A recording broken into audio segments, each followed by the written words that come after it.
Good afternoon, Belize. It's midday and you're tuned into the news at noon, where we bring you the latest updates from around the country.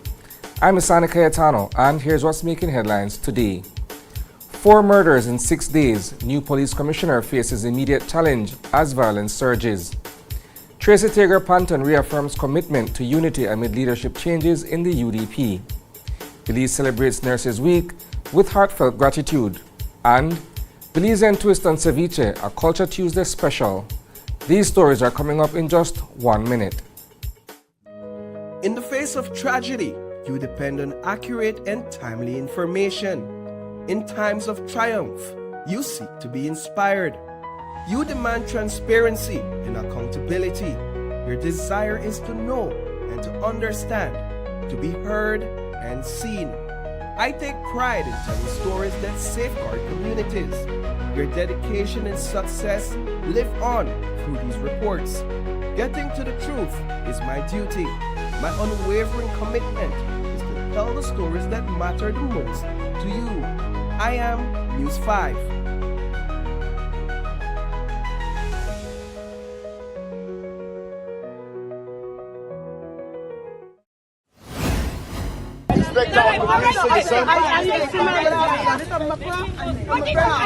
Why would you handle the case like that? We are the killer. Why would you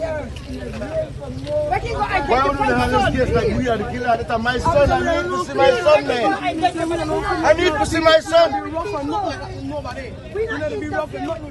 Then you handle this case like if that we are the killer. I need to see my son. That my son not up on the ground, brother. It's been less than a week since Dr. Richard Rosado took office as the new Commissioner of Police, and already the Belize district has seen a surge in violence. 4 murders have occurred, along with an attempt on the life of a well-known street figure. The latest incident happened this morning around 9 a.m. near the corners of Ebony and Sarstoon Streets, where Kadim Orozco was gunned down. In the aftermath of the deadly shooting, family, friends, and bystanders quickly gathered at the scene. Among them was Teresita Orozco, the aunt of the murder victim, Kadim Orozco. The community's presence underscores the deep impact of the violence and the collective grief felt by those who knew and loved Kadim. God, they here for we pain. We will not retaliate because, Mama, we do not pick up guns, we pick up the Bible instead. He want drink, let alone make it drink because when he drink, he no fire nobody. My nephew, blood, the down there, right? He, for him, blood, he cry out in a pain because of what's going on. But God, they hear our voice. What was your nephew doing over He there? He take his daughter to school every day. She go to St. Martin's, the poorest school. Yeah. All right. He care for his daughter every morning at school and bring her back safely. As the community grapples with this wave of violence, Commissioner Rosado is under pressure to restore order and safety.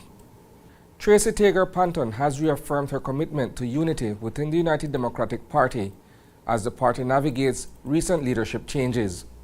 A petition has been submitted to convene a National Party Council meeting following the constitutional process under the previous state. This move aims to ensure the party remains cohesive and focused on its future goals. The UDP has seen significant changes with the resignations of former party leader Cheyenne Barrow and party chairman Michael Perfeet following the March 12 general elections.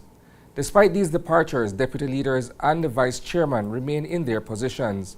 Interim party leader Tracy Tager Panton, after discussions with Vice Chairman August, who was reluctant to call a National Party Council meeting, has backed a constitutional petition to convene the NPC.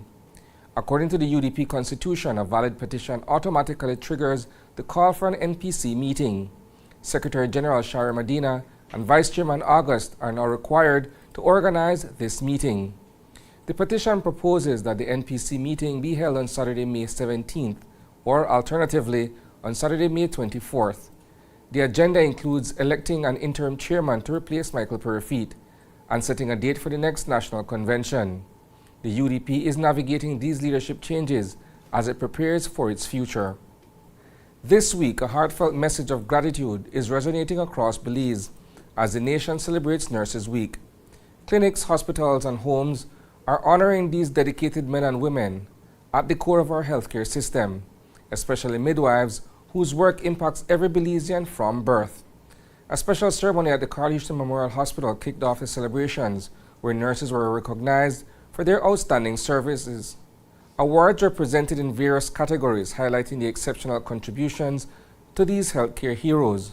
CEO Chandra Nisbet Cancino praised the nurses for their daily dedication to caring for the sick, emphasizing the vital role they play in the community.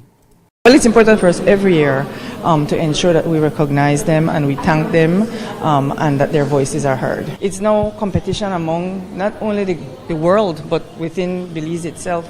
We have a lot of healthcare institutions opening that are now, hiring nurses, and so we want to ensure that we get the best of the best. There are some qualifying criteria for the awards, for the recognition, for Nurse of the Year and for the different units.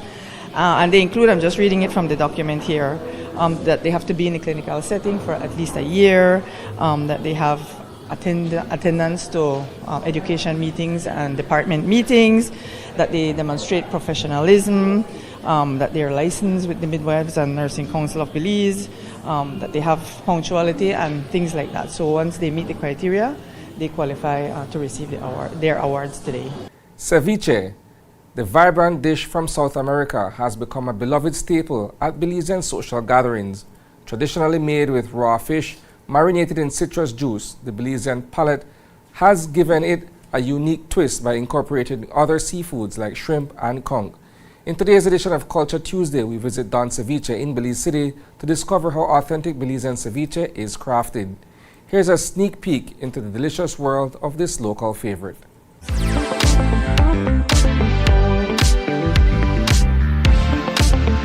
As the name says it, Don Ceviche, and sometimes I always giggle when people pass and they ask if we do tacos, and I'm like, there's the big name, Don Ceviche, but it's ceviche. We dedicate, the main menu is shrimp, conch, octopus if we have it, even fish ceviche sometimes when we can do it, and we also do salpicons as well. So, and salpicons, it's I don't know if it's, I think it's more Belizean thing, the way how we prepare it, because I know salpicons like in Mexico is more like a stew in Mexico, but salpicon for us is basically we substitute the protein, the fish or the in this case the shrimp for pork. So it's either smoked pork or it might be arrachera beef. We actually started this operation out of our home first. And it's been, I think, about 7 years. If I could recall, it was January 5th or 6th. That's when we started doing it. And I always had the vision for it to be something a little bit different. I didn't want it to be from home because because we had times when people would come to the house and our operating hours it started only like Friday, Saturday. Then it went Friday, Saturday, Sunday. And you would have people who would come like in the middle of the week because they know where you live now and be like, can we get a ceviche please? Like, we're closed, we're like on a break right now. We do other things as well, or that's what we were doing back then. And then eventually we segued into, well, the vision was to get something mobile. So that's how we have the food truck now.